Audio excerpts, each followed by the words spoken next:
মই কৃতজ্ঞতা প্ৰকাশ কৰিছোঁ গুৱাহাটী প্ৰেছ ক্লাবৰ জ্যেষ্ঠ কনিষ্ঠ সকলো সতীৰ্থৰ ওচৰত মই নতশিৰে প্ৰণাম জনাইছোঁ।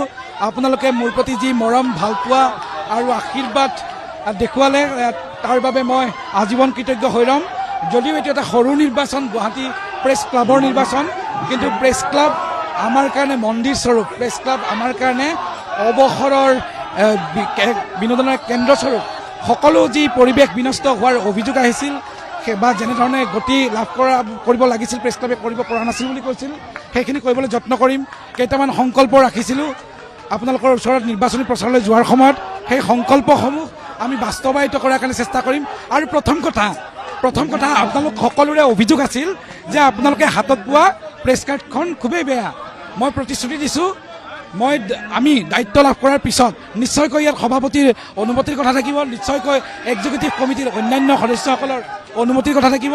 কিন্তু সকলোকে সন্মান কৰাই মই আপোনালোকৰ হাতত পৰা গুৱাহাটী প্ৰেছ ক্লাবৰ যিখন কাৰ্ড দায়িত্ব লাভৰ এমাহৰ পিছতে আপোনালোকক নতুনকৈ দিবলৈ যত্ন কৰিম।